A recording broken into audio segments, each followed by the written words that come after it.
My son and his wife asked me to come see them in Los Angeles. No one was home.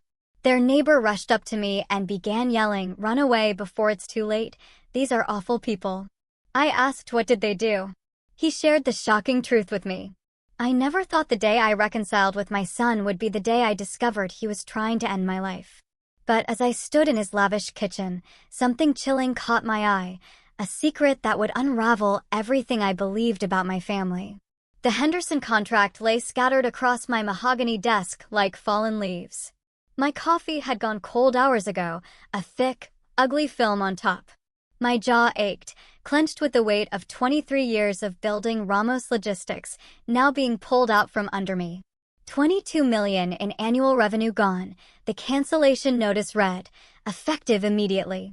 Every one of my 67 years settled deep in my shoulders as I leaned back in my leather chair. The Dallas sun, a harsh glare through the blinds, cast sharp lines across the financial reports. I calculated the damage. 3 employees, maybe 4, would have to go. The phone's shrill ring sliced through the afternoon quiet. I almost let it go to voicemail. I couldn't handle more bad news. But the caller ID made me freeze. Ethan, my son. 3 years. 3 years since we'd spoken, since he'd stormed out of this very office, yelling about my lack of faith. I stared at the screen, my finger hovering. "Hello, Dad." His voice was softer than I remembered, uncertain.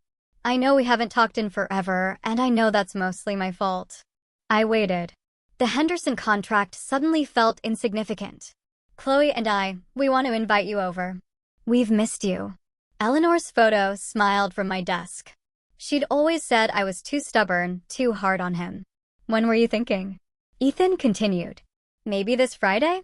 We'll make a great dinner. I've been wanting to show you the house, and Chloe's become quite the cook." He paused.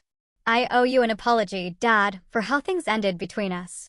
The memory of our last fight flooded back. Ethan, 35, begging for $50,000 for some app that would revolutionize transportation. His face, twisted in fury when I'd said no, told him to get a real job instead of chasing fantasies. "You never believed in me," he'd shouted. "I believe in hard work, not get-rich-quick schemes," I'd retorted.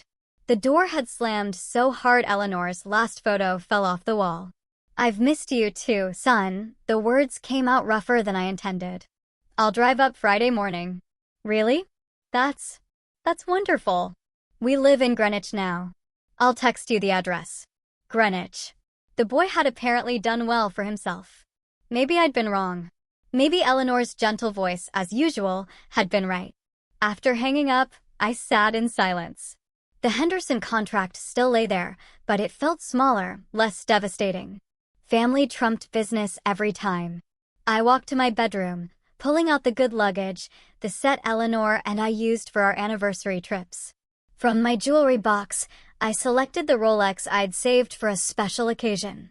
Ethan had always admired it. For Chloe, I chose the diamond earrings Eleanor wore to our wedding. She'd want them to stay in the family. The drive would take about 6 hours. I folded clothes carefully, my hands steadier than they'd been all week. Business problems could wait. My son was reaching out, and this time, I wouldn't let pride get in the way. I carried my bags to the Cadillac, my faithful 1957 DeVille. Its leather seats, worn but comfortable, were like an old friend. As I loaded the trunk, the Nevada sun painted the sky in brilliant oranges and reds. Tomorrow, I'd see Ethan. Tomorrow, we'd start rebuilding what we'd lost. I placed the last bag in the trunk and looked toward the horizon, where California waited beyond the desert. Friday morning arrived with desert clarity. At 9 sharp, I backed the Cadillac out of my driveway, the engine purring. Dallas receded in the rearview mirror, a sprawling testament to dreams built in harsh places. Interstate 20 West stretched ahead like a promise. It had been my companion on dozens of business trips, but today felt different. Today, I carried hope. I adjusted the mirror, catching sight of eyes bright with anticipation I hadn't felt in months. The radio crackled to life, eagles filling the cabin with Hotel California. I found myself humming, despite the irony. The air conditioning fought the climbing heat as Dallas gave way to open Nevada desert. By 11, I was deep in its heart, where civilization thinned to gas stations and truck stops. The landscape stretched endlessly in shades of beige and brown, punctuated by the occasional Joshua tree reaching toward an impossibly blue sky. This stretch always made me think of Eleanor. She'd loved these drives, claiming the emptiness helped her think clearly. "All that space gives your soul room to breathe," she'd say, her hand resting on mine over the gear shift. A memory surfaced, Ethan at 12, bouncing in the back seat of this very Cadillac as we drove to Lake Mead for a camping weekend. Eleanor had packed enough food for an army, convinced we'd starve in the wilderness 30 minutes from town. "When can I drive, Dad?" Ethan had asked, leaning between our seats. "When you're tall enough to reach the pedals without sitting on a phone book," I'd laughed. "That's not fair. Tommy's dad lets him steer on their ranch. Tommy's dad has more land and fewer traffic laws to worry about."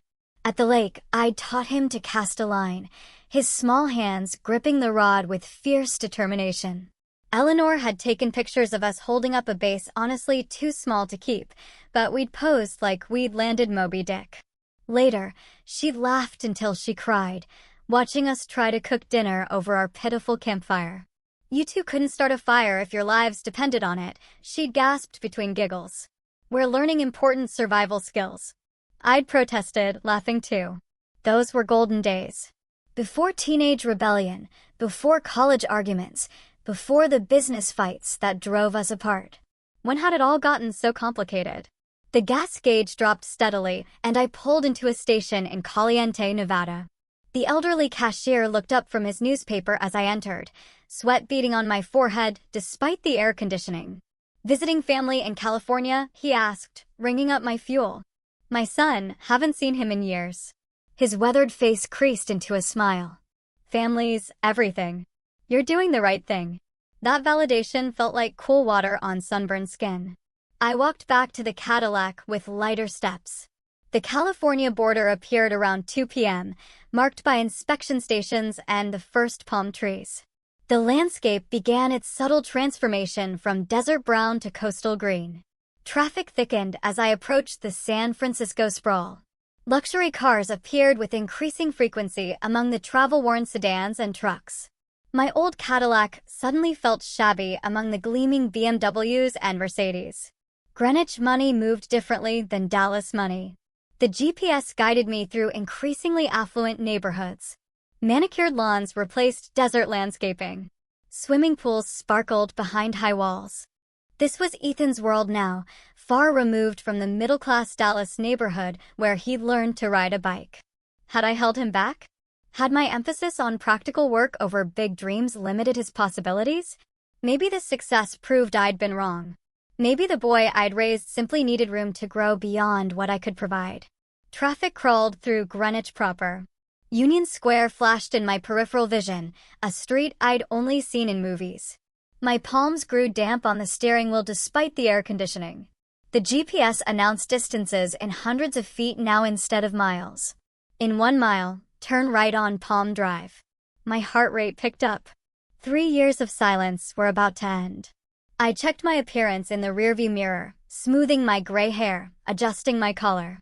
The gift sat securely in the passenger seat, wrapped in the good paper Eleanor always insisted on saving for special occasions. In 500 feet, turn right on Palm Drive. The white modernist villa rose before me like something from an architecture magazine. Floor-to-ceiling windows reflected the afternoon sun, creating a mirror maze of light and shadow. A circular driveway curved around a central fountain, its water catching rainbows. Palm trees stood sentinel along the perfectly manicured lawn. I parked the Cadillac and sat for a moment, taking it in. Ethan had done more than well.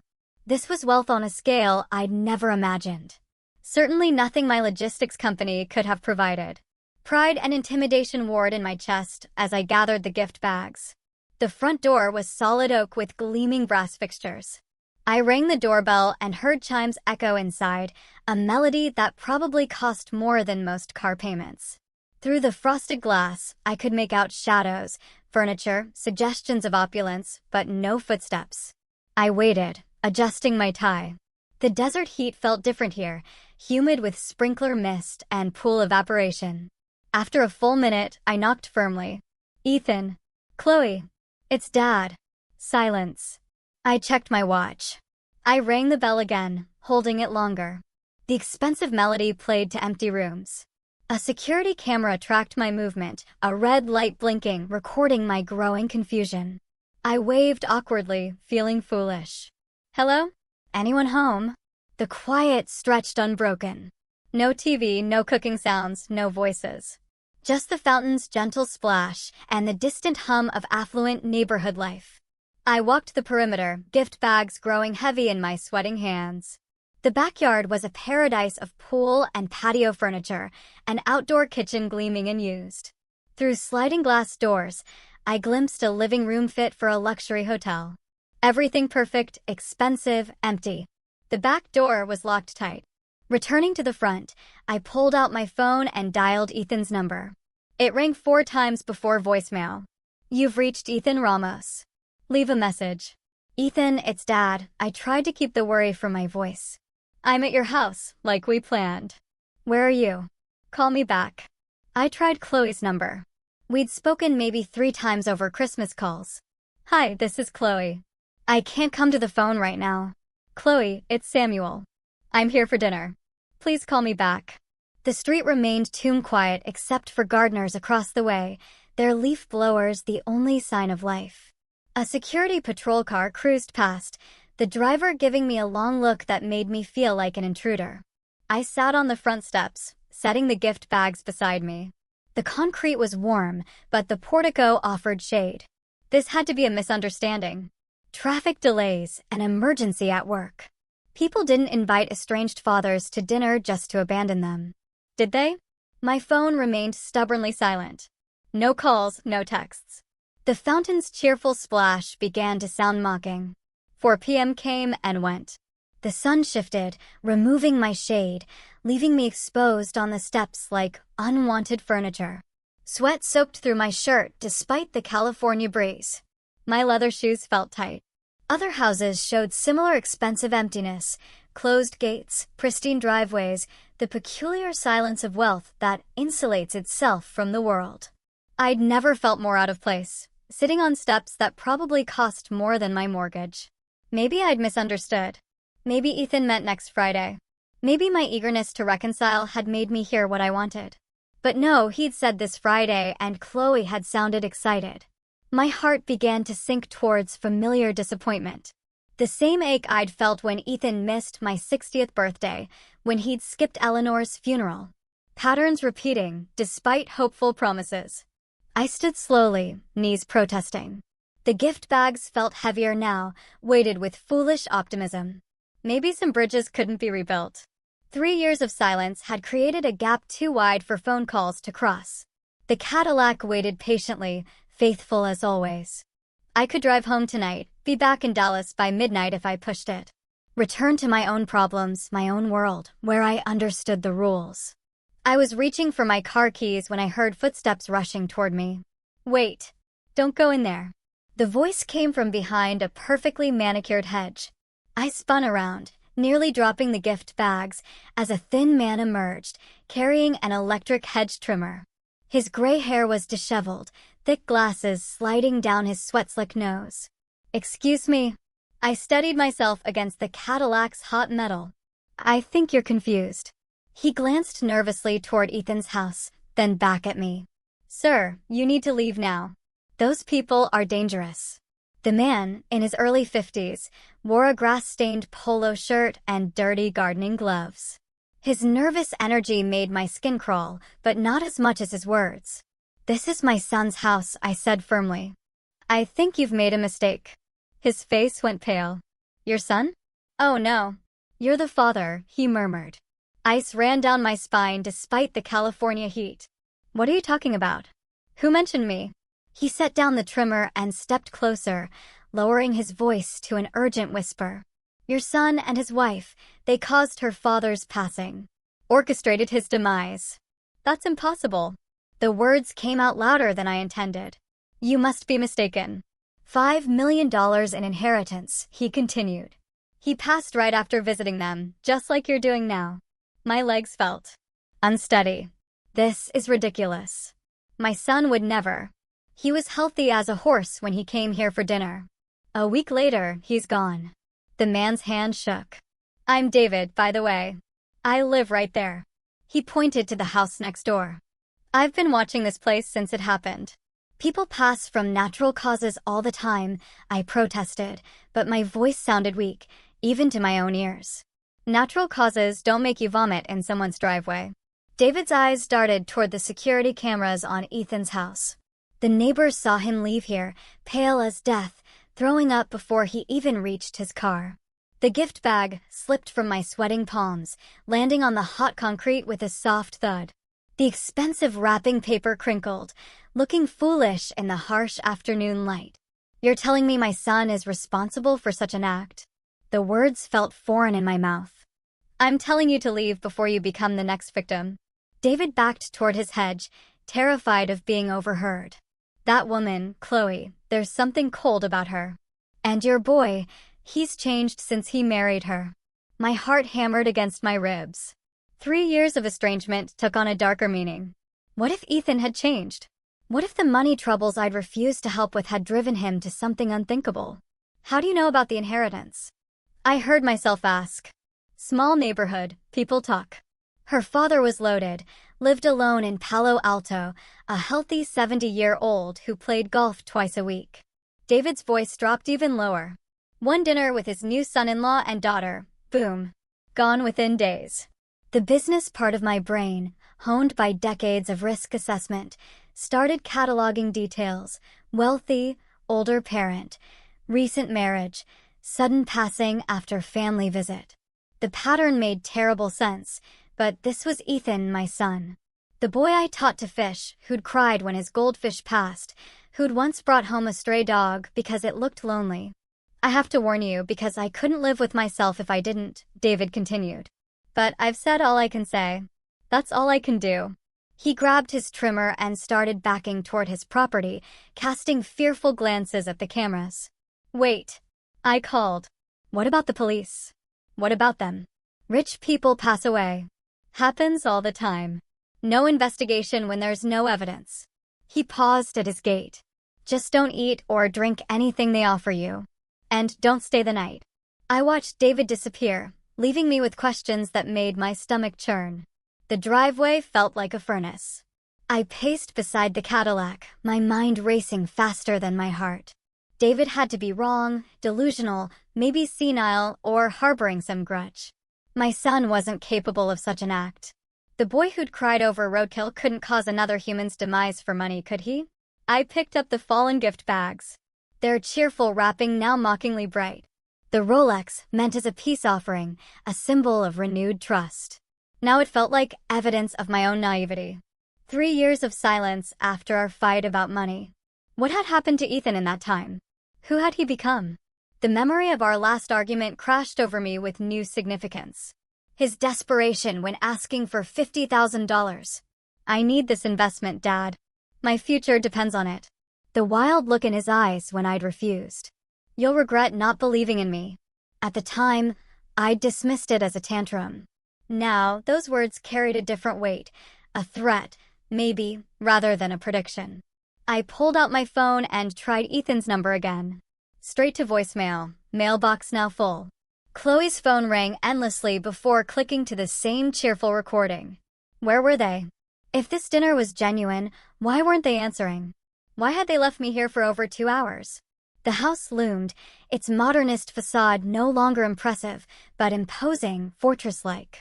The security cameras seemed to track my every movement, red lights blinking like mechanical eyes. How many people had those cameras recorded in their final hours? Eleanor's voice echoed, "You're too hard on the boy, Samuel. Ethan has your ambition, but not your patience. Be careful not to push him too far away." Had I pushed him toward this? Had my harsh criticism and refusal to support his dreams created desperation leading to something terrible? But that was insane. People didn't end lives for money, especially not family members. Except they did. The news was full of such stories: inheritance disputes, insurance policies, elderly parents found gone under mysterious circumstances. I set the gift bags on the Cadillac's hood and leaned against the warm metal. The afternoon sun beat down mercilessly, but I barely felt it. My thoughts were too loud, too chaotic. If David was right, Ethan and Chloe had invited me here to cause my demise. The loving voice, the talk of missing me, wanting to reconcile, all lies. A performance designed to lure me within striking distance. But if David was wrong, I was standing here like a paranoid fool, destroying my only chance at rebuilding my relationship with my son. $5 million. That's what David had said. Chloe inherited from her father. Enough money to buy this house, fund Ethan's lifestyle, make all his financial problems disappear. Enough money to cause a passing. My phone buzzed. A text message. My heart leaped until I saw it was from my business partner in Dallas, asking about the Henderson account. My normal life seemed impossibly distant now. I checked the time, almost 5:30. The sun was descending toward the Pacific, painting the Greenwich mansions in golden light. Beautiful and deadly, like everything else in this neighborhood. A car engine hummed, growing louder. My pulse quickened. Someone was coming. In this exclusive neighborhood, it could only be residents or guests. The engine sound grew more distinct, expensive, smooth.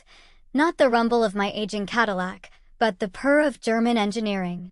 I had maybe 30 seconds to decide, get in my car and drive away, proving I didn't trust my son, or stay and smile and hug Ethan, possibly signing my own death warrant.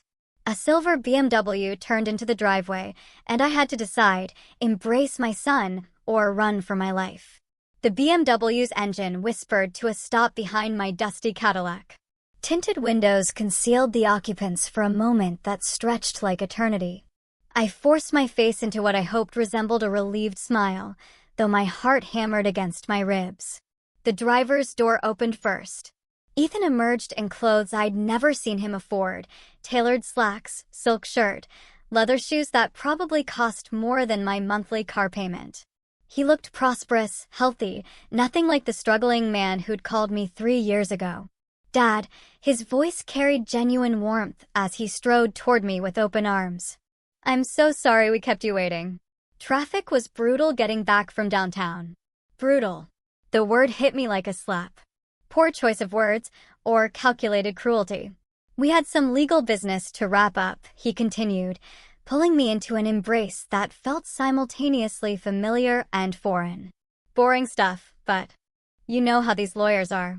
Legal business, wills, estate planning. I returned his hug, my mind cataloging every detail for future analysis.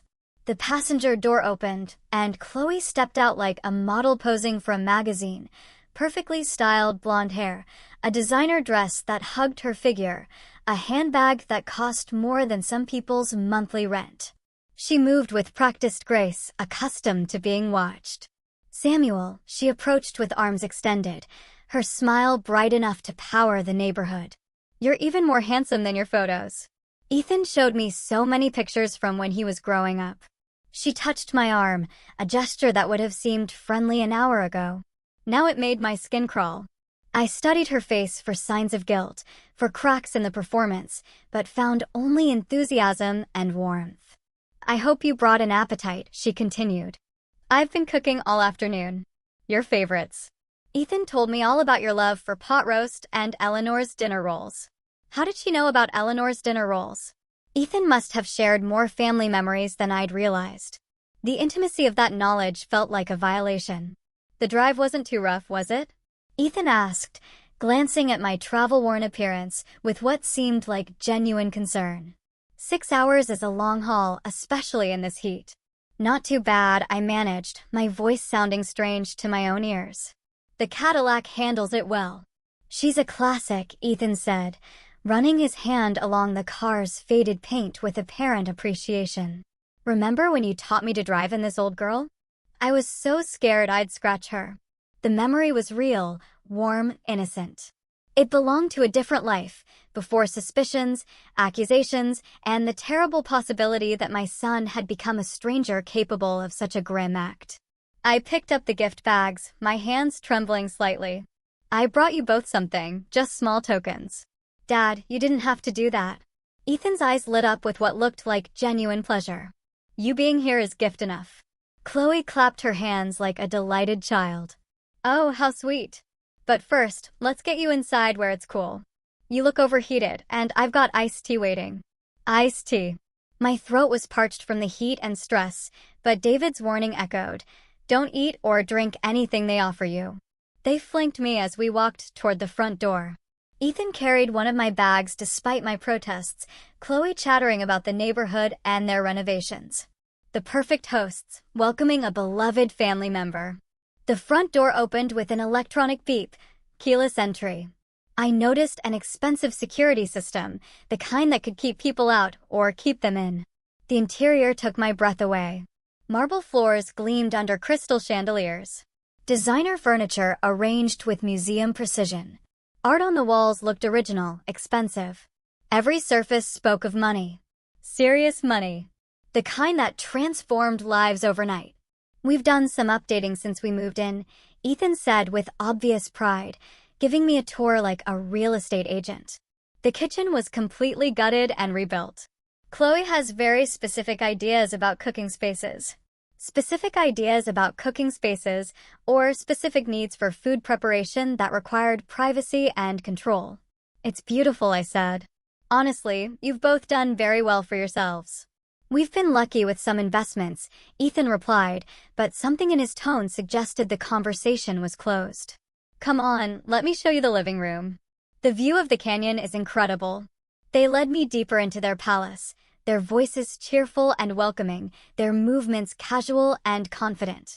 If this was an act, it was flawlessly performed. If it was genuine, then David was a paranoid neighbor. But as I followed them toward the kitchen, the expensive house felt less like a home and more like a beautiful trap. And I couldn't shake the feeling that I was walking toward the kitchen where Eleanor used to hum while cooking our family dinners. I walked toward the kitchen, thirsty and suspicious, while Chloe hummed quietly over the stove. The same tune Eleanor used to sing. Eleanor's melody followed me into the gleaming kitchen like a ghost from happier times. Chloe stood at the professional-grade stove, her back turned, stirring something that smelled of garlic and herbs. The tune she hummed twisted my heart.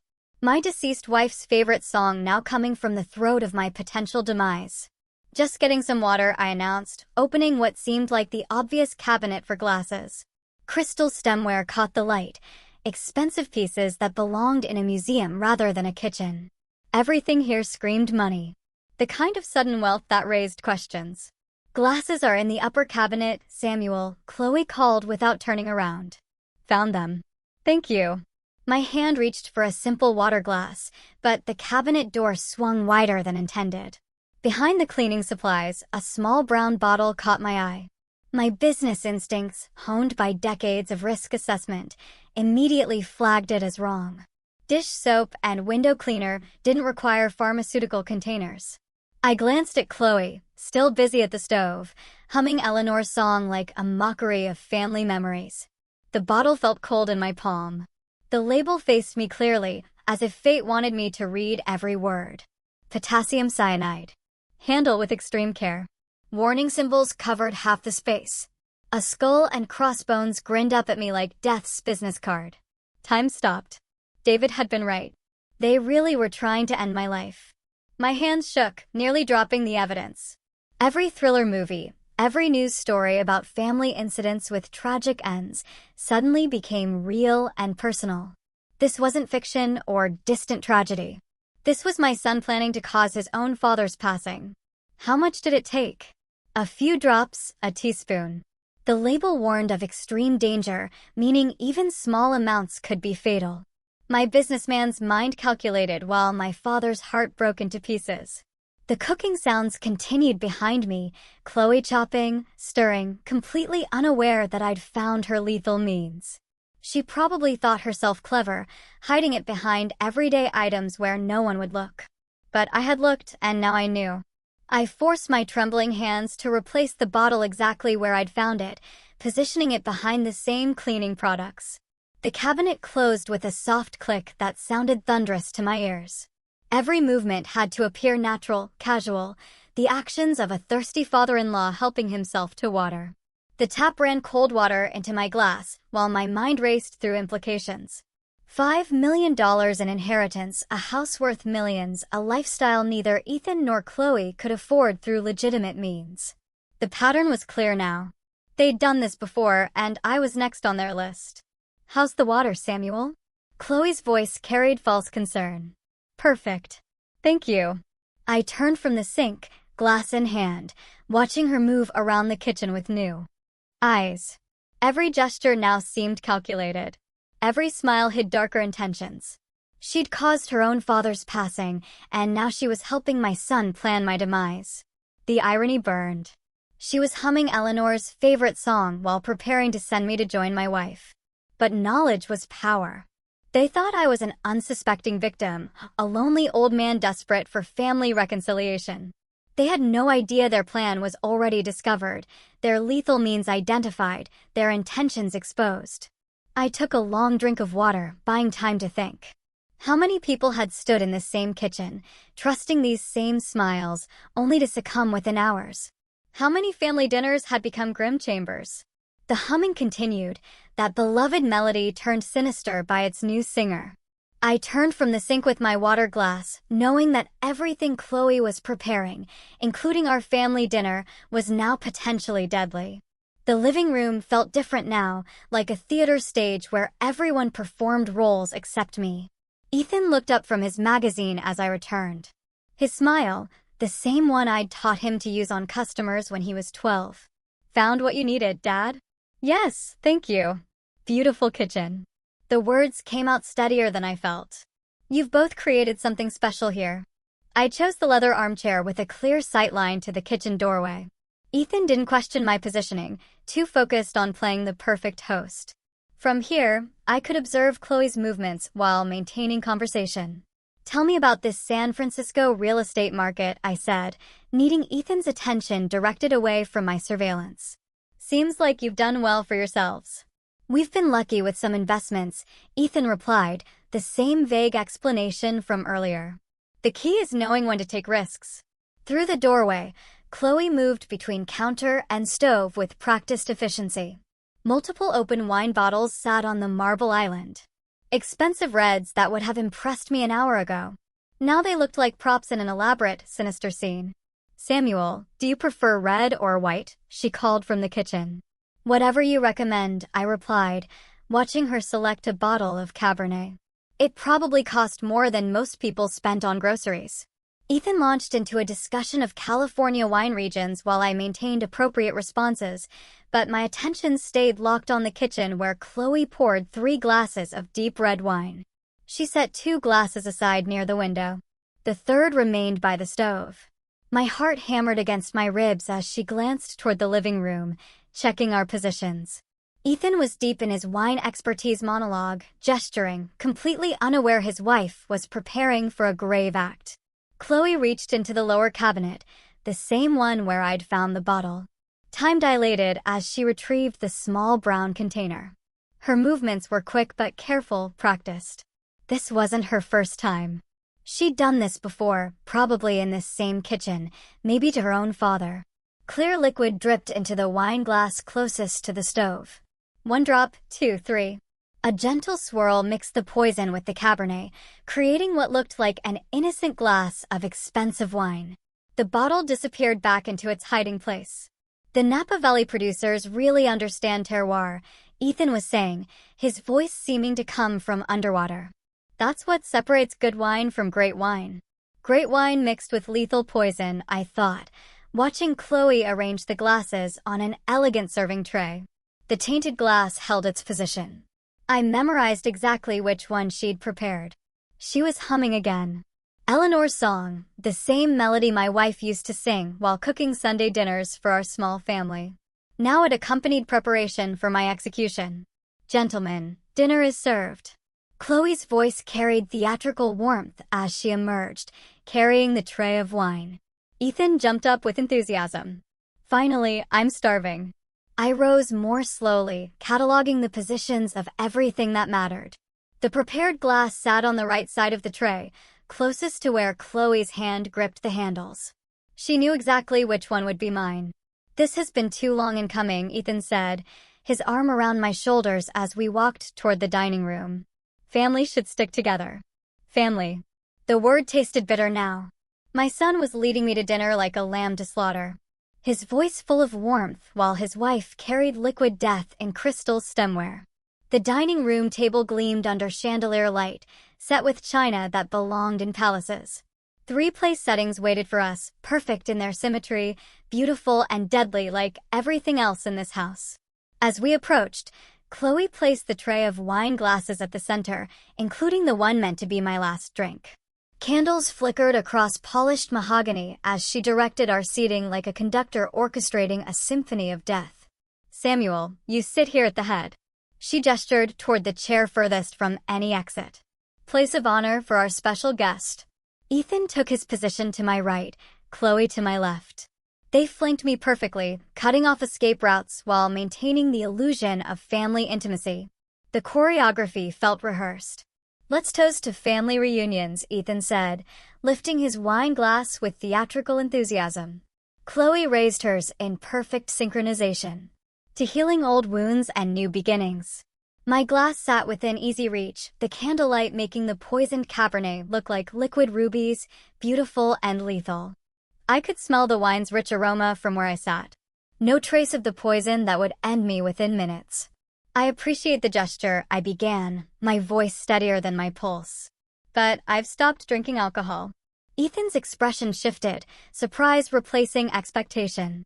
Since when? You used to enjoy wine with dinner. Doctor's orders. Blood pressure medication doesn't mix well with alcohol. The lie came easily, believable for a man my age dealing with stress and health concerns. Chloe's smile faltered for just a microsecond, but I caught it. The tiny crack in her performance revealed frustration beneath the hostess facade. Of course, health comes first. Ethan recovered quickly, but his glance toward Chloe carried meaning. They'd rehearsed this scenario, prepared for obstacles. Chloe makes incredible fresh juice, he continued, his voice carrying forced enthusiasm. Apple cranberry blend. You'll love it. The wink he gave his wife might have seemed playful to an unsuspecting observer. To me, it confirmed they'd moved to Plan B. Whatever waited in that kitchen blender would be just as deadly as the wine I'd refused. I'll get some immediately, Chloe said, rising with renewed energy. Her disappointment had transformed into determination.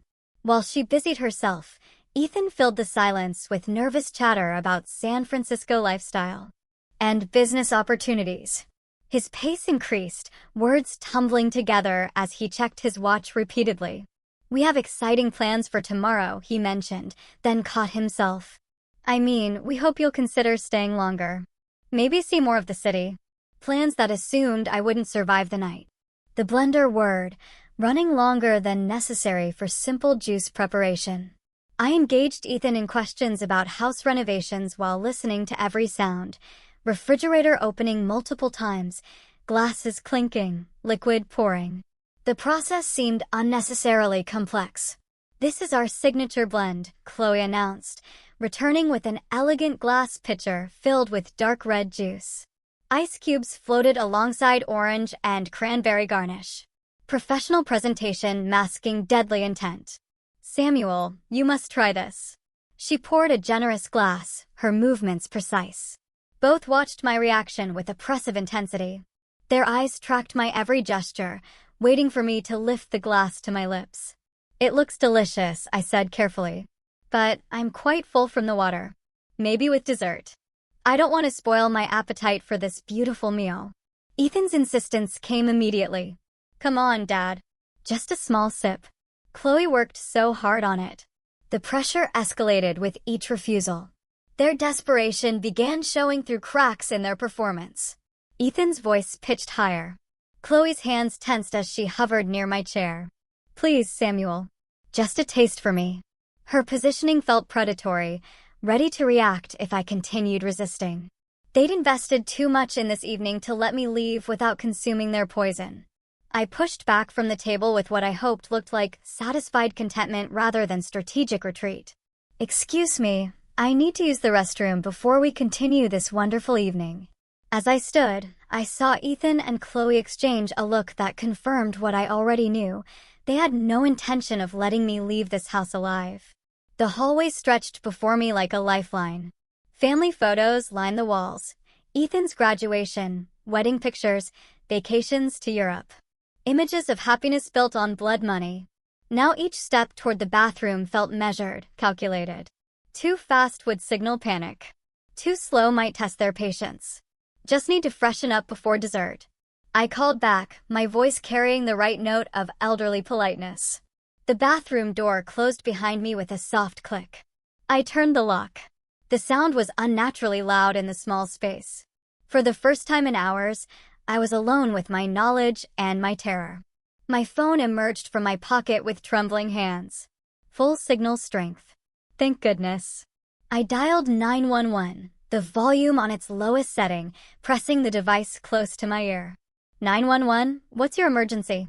My name is Samuel Ramos, I whispered. My son and daughter-in-law are trying to cause my demise. Sir, can you speak louder? Are you in immediate danger? Yes, but I must whisper. I'm hiding in their bathroom. They've laced my drinks twice tonight with potassium cyanide. The dispatcher's tone sharpened. What's your location? I provided the Greenwich address, my voice barely audible above the sound of my own heartbeat. Through the door, I could hear Ethan and Chloe talking in normal tones, probably discussing my bathroom break and their next move. I found the bottle in their kitchen, I continued. I watched her put it in my wine and juice. They caused her father's passing the same way last year for inheritance money. Sir, stay on the line. Officers are being dispatched. Are there weapons in the house? I don't know about guns, but the poison is enough. They think I'm just using the facilities. How many people are in the house with you? 2. My son, Ethan, and his wife, Chloe. They're waiting for me to return so they can try again. The dispatcher's professional calm steadied my nerves. Officers will be there in approximately 20 minutes. Can you stay safe that long? 20 minutes. An eternity when you're performing for your life. I'll need to go back and act normal or they'll suspect something. The prepared drinks are still on the dining table. The cyanide bottle is under the kitchen sink behind cleaning supplies. Don't touch anything else. Let the officers collect evidence. Keep your phone accessible, but not obvious. I flushed the toilet and ran water in the sink, creating authentic bathroom sounds. In the mirror, my reflection looked older than my 67 years. But my eyes held determination I hadn't felt since Eleanor's passing. What if they tried to force me to drink something? Refuse everything, create any excuse. Help is coming, Mr. Ramos. I understand. I'm going back now. The connection ended. I slipped the phone into my pocket, took a deep breath, and prepared to perform the role of my life. The unsuspecting father, grateful for family reconciliation, unaware that dessert would be my last meal. Ethan's voice carried through the door. Dad, you okay in there? Dessert's ready. Coming right out. I opened the bathroom door and walked back toward the dining room, knowing that in less than 20 minutes, this house of lies would be filled with police officers, and my son's life would be over forever. The dining room felt like a stage where I performed my final act. Chloe had arranged an elaborate apple pie, steam rising from its golden crust that would have looked appetizing hours ago. Now it represented another potential lethal means. Samuel, I made this especially for you, she announced, knife poised. Your favorite, Ethan told me. It looks absolutely wonderful, I managed, checking my watch discreetly. 15 more minutes, but I'm quite full from that delicious dinner. Let me digest first. Ethan's enthusiasm felt forced. Come on, Dad. Just a small piece. Chloe spent all afternoon on it. I deflected with practiced ease. Tell me about your neighborhood first. I saw some beautiful homes driving in. The real estate market here must be incredible.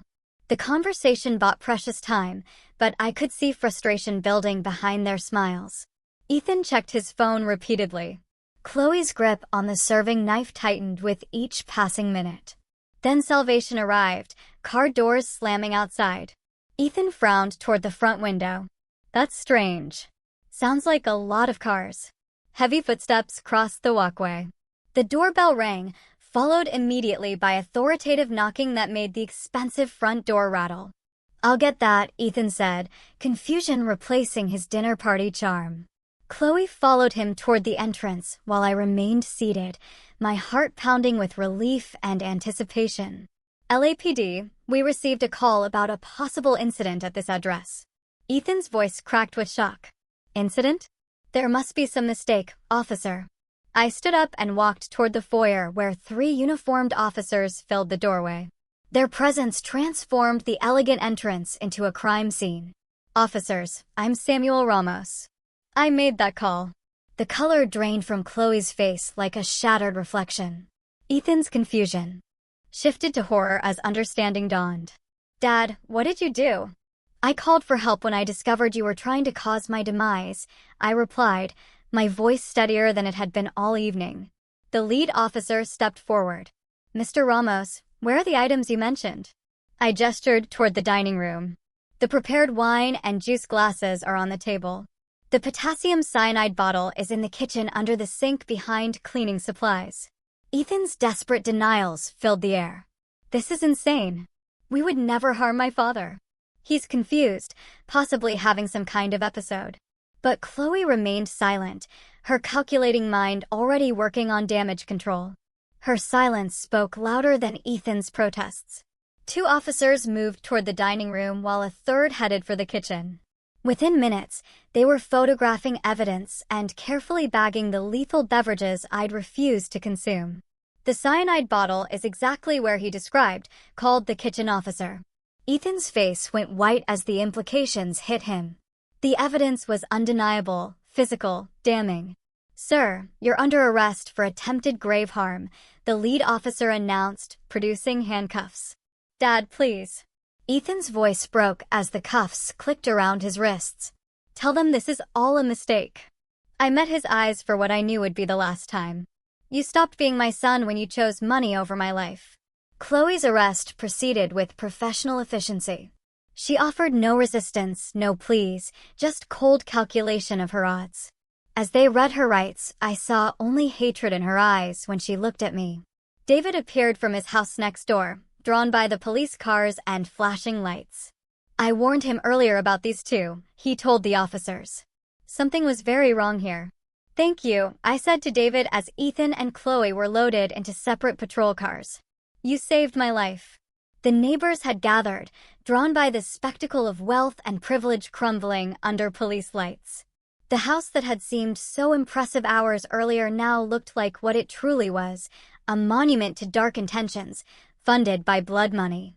As the police cars pulled away with my son and his wife in custody, I stood in the driveway where I'd arrived with such hope just hours earlier, knowing that justice was only beginning and the hardest part, living with the truth about my family, still lay ahead. The months between June and September passed in a blur of legal meetings, evidence reviews, and sleepless nights. I sold my logistics company to cover legal expenses and the emotional toll of testifying against my own son. The Dallas house held too many memories of the family I thought I'd known. So, I rented a small apartment in San Francisco to be available for the prosecution. Media attention followed everywhere. Dallas businessman survives son's lethal scheme. David remained my anchor to sanity, visiting regularly and reminding me that survival sometimes requires impossible choices. September 15th arrived with California sunshine streaming through the Superior Court windows. The courtroom's wood paneling and formal atmosphere couldn't diminish the surreal nature of watching my son and daughter-in-law's actions laid out with methodical precision. The poison bottle exhibited to the jury with its clear warning labels. Laboratory analysis confirming cyanide in both wine and juice glasses. Financial records showing Chloe's convenient inheritance and subsequent spending spree. David testified about his warnings and suspicions. His nervous energy on the witness stand reminded me of when he'd rushed from behind his hedge to save my life. Then came my turn. Mr. Ramos, please tell the court what happened on the evening of June 20th. I recounted the discovery in the kitchen cabinet, watching Chloe taint my drinks, the desperate bathroom phone call. The jury listened with rapt attention as I described performing for my life while my would-be killers served dinner. The defense attorney tried to portray me as a confused elderly man, perhaps suffering from paranoid delusions, but my business background and clear recollection of events undermined their strategy. "Mr. Ramos," the prosecutor asked, "are you certain about what you witnessed?" I saw her add the substance to my drink with my own eyes. "My son invited me to dinner to end my life for my money." The words hung in the courtroom air like an indictment of everything family should represent. Expert testimony followed on cyanide's lethality and proper storage protocols. Financial forensics revealed the inheritance money timeline. Most damning, investigators had reopened the case of Chloe's father's passing, finding suspicious similarities. The defense's desperation showed in their closing arguments, grasping at explanations for household chemical storage and misunderstood dinner preparations. But the evidence was overwhelming, undeniable, fatally clear. 6 hours of jury deliberation over 2 days felt like an eternity. When they returned, the foreman's solemn expression told the story before he spoke. "We find the defendants guilty on all charges." Relief and heartbreak collided in my chest. Justice had been served, but the cost was everything I believed about family. The judge's sentencing was swift and final. Ethan received life imprisonment without parole for attempted grave harm and conspiracy. Chloe got life for her father's passing and the attempt on mine. The $5 million inheritance was ordered returned to her father's estate. As they led Ethan away in shackles, he made one final desperate appeal. "Dad, I never meant for it to go this far." "You stopped being my son when you chose money over love," I replied, the words cutting through years of false hope and willful blindness. Chloe maintained her cold silence to the end, showing no remorse, no recognition of the lives destroyed by her greed. I walked down the courthouse steps into California's sunshine, feeling simultaneously empty and free. The drive back to Dallas represented more than a geographical transition. It was a journey toward whatever remained of my life. The desert landscape looked different now, cleaner somehow, as if the truth had burned away illusions like morning fog. David had helped me pack, promising to visit once I settled back home. I used part of the recovered inheritance money to establish a scholarship fund for students studying business ethics. Eleanor would have approved of turning blood money into something constructive. Sitting in my Dallas living room months later, surrounded by photos that now told a different story, I understood that survival isn't just about avoiding death. It's about rebuilding life after trust dies. Justice was served, but the cost was everything I thought I knew about family. I learned that sometimes the greatest betrayal comes from those we love most, and the greatest strength comes from surviving it. What would you have done if your own child invited you to your final meal?